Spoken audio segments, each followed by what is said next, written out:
नमस्कार दोस्तों, संसद का सत्र चल रहा है, लेकिन संसद में जिसे लोकतंत्र का मंदिर कहते हैं वहां पर चर्चा नहीं हो रही है।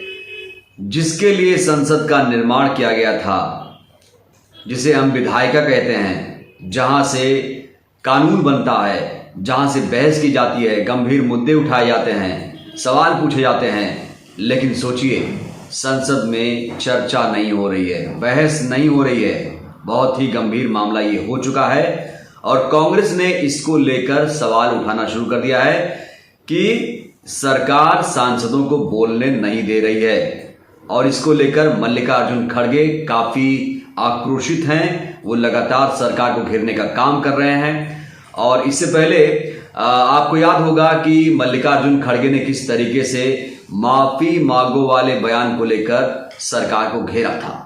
कहा था कि बीजेपी वाले बताएं कि जब स्वतंत्रता आंदोलन चल रहा था तो उनके कितने नेता वहां पर मरे थे, कितने नेताओं ने जान गंवाई थी। उन्होंने इंदिरा गांधी, राजीव गांधी का जिक्र किया, कहा कि कांग्रेसियों ने तो देश की खातिर सीने में गोलियां खाई हैं, छलनी हो गए, तार तार हो गए।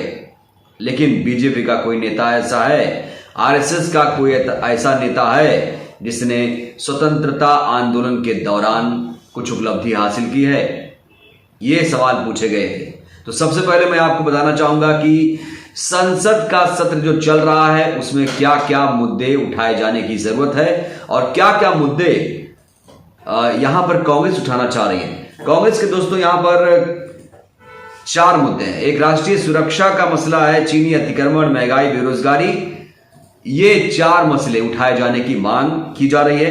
कांग्रेस ने इसको लेकर एक ट्वीट भी किया है, जिसमें सबसे पहले ये ट्वीट पढ़ने से पहले मैं आपको चाहूंगा कि आप सबसे पहले ये वीडियो देखिए। बंद करो, बंद करो, बंद करो, बंद करो।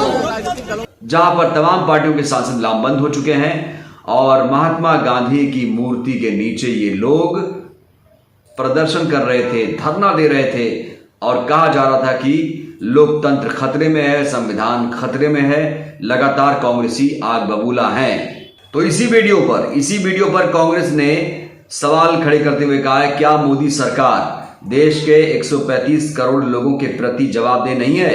संसद में चर्चा करिए ताकि पूरा देश एक साथ चुनौती का मिलकर मुकाबला कर सके। दोस्तों, देश के लिए आखिर चुनौती है क्या? देश कहां पर पीछे है? देश में क्या करना होगा? युवाओं के लिए क्या कुछ किया जा रहा है? बेरोजगारी चरम पर है। हरियाणा बेरोजगारी में नंबर 1 है। सोचिए, बीजेपी शासित राज्य है हरियाणा। राजस्थान में भी बेरोजगारी है, मैं ये नहीं कह रहा हूं, लेकिन बेरोजगारी जो सबसे बड़ा मुद्दा है देश का, आखिर इस पर बहस क्यों नहीं हो पा रही है? आखिर जो भर्तियां हैं वो क्यों नहीं हो पा रही हैं? सेना में भर्ती करने की जरूरत है, रेलवे में भर्ती करने की जरूरत है, लेकिन बेरोजगारी पर कोई हो हल्ला नहीं है। हो हल्ला कहां हो रहा है? पठान के मुद्दे पर हो रहा है। भाई, क्या पठान फिल्म युवाओं को रोजगार देगी? यानी यहां पर क्या मुद्दों से भटकाने की साजिश नहीं है? तवांग प्रकरण के बाद हमने देखा पठान का प्रकरण काफी तेजी से देश में फैलता जा रहा है और लोग कपड़ों को लेकर राजनीति कर रहे हैं, छीटाकशी कर रहे हैं। शाहरुख खान को लेकर लगातार कहा जा रहा है कि उनकी हत्या करने की साजिश भी हो रही है, उनको धमकियां दी जा रही हैं। क्या इसीलिए कि शाहरुख खान मुसलमान हैं, इसीलिए उनको आप धमकी देंगे? क्या मुसलमान जो है वो भारत का नागरिक नहीं है? क्यों ऐसे लोग जहर घोल रहे हैं? क्यों ऐसे लोग देश का माहौल खराब कर रहे हैं? ये सोचने वाली बात है। और जहां तक बेरोजगारी का सवाल है, मैं आपको ले चलूंगा बिहार में एक बड़ा ऐलान किया है तेजस्वी यादव ने और युवाओं के लिए यह खुशखबरी है। पुलिस कर्मियों के लिए सीधी भर्ती होने जा रही है, बहाली होने जा रही है। दोस्तों, बिहार में, मैं बिहार का जिक्र इसलिए कर रहा हूं क्योंकि तेजस्वी यादव ने जब चुनाव लड़ा था तो आपको याद होगा उन्होंने जो मुद्दा उठाया था 2020 में, वो बेरोजगारी का मुद्दा ही था।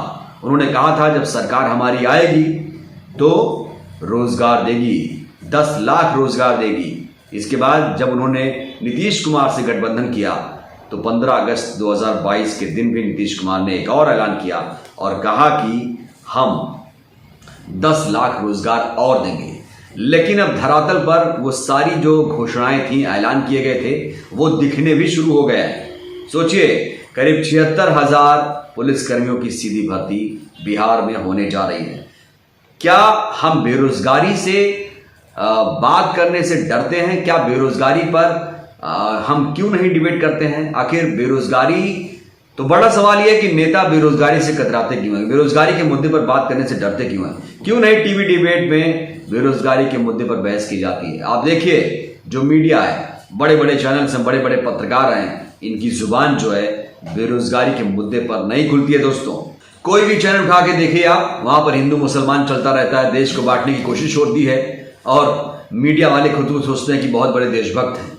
दरअसल मीडिया वाले ये समझ नहीं पा रहे हैं, जो टीवी एंकर हैं, जो चिल्लाते हैं, जो अपना बीपी हाई करते हैं, उनको शायद पता नहीं है कि वो देश के आंतरिक सुरक्षा के लिए खतरा बन चुके हैं। ऐसे लोगों को पत्रकारिता सीखने की जरूरत है। पत्रकार किसे कहते हैं, ये पहले एथिक्स सीखने की जरूरत है।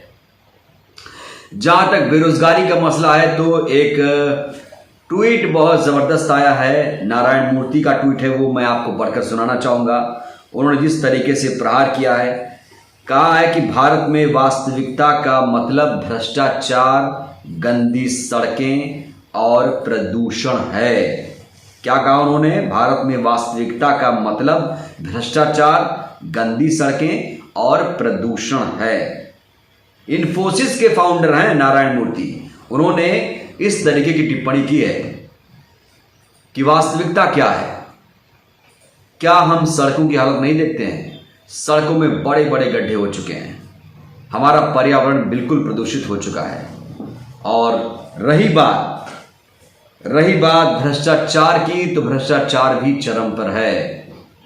मोदी जी ने कहा था, ना खाऊंगा ना खाने दूंगा, लेकिन आज भी देश में भ्रष्टाचार अपनी जड़ें जो है जमाए हुए है, उसे उखाड़ फेंकने की जरूरत है। आखिर भ्रष्टाचार कैसे खत्म होगा? क्या हुआ उन वादों का जिस पर बड़े बड़े वादे किए गए थे और कहा गया था कि भ्रष्टाचार को जड़ से खत्म कर देंगे? नारायण मूर्ति का ये ट्वीट दोस्तों बहुत ज्यादा महत्वपूर्ण हो जाता है। पर्यावरण का जिक्र उन्होंने किया। उन्होंने कहा कि प्रदूषण बहुत ज्यादा फैल चुका है। ऐसा इसलिए क्योंकि AQI इंडेक्स, जिसे हम हवा की गुणवत्ता को नापते हैं, जानते हैं दिल्ली में क्या हालत है इसकी? दिल्ली वाले ऑक्सीजन नहीं ले रहे हैं, वो कार्बन डाइऑक्साइड ले रहे हैं और वही छोड़ भी रहे हैं। आप सोचिए हम किस वातावरण में जी रहे हैं। और ऊपर से राजनेता और मीडिया वाले एंकर तमाम चिल्ला कर और ज्यादा प्रदूषण फैला रहे हैं। सोचिए, हमारा वातावरण दूषित हो चुका है, ऊपर से जो समाज में जहर घोलने का काम कर रहे हैं, उनको आखिर कोई क्यों नहीं बोल रहा है? ये बड़ा सवाल है, इस पर सोचने की जरूरत है। और बेरोजगारी, अगर बेरोजगारी खत्म हो गई तो अपने आप गरीबी मिट जाएगी। गरीबी अपने आप जड़ से खत्म हो सकती है। इंदिरा जी ने गरीबी हटाओ का नारा दिया था, सरकार भी बनी थी, लेकिन आज भी समाज में गरीबी है, बेरोजगारी है, भूखमरी है और पर्यावरण को जिस तरीके से हमने नुकसान पहुंचाया वो तो है ही है। आप देख रहे हैं कि किस तरीके से विकास के नाम पर पेड़ों को काटा जा रहा है, कहीं पेड़ नजर नहीं आ रहे हैं और हमारा फेफड़ा जो है वो फूलता जा रहा है, वो ऑक्सीजन के लिए तरस रहा है और नेता सियासत में मस्त है।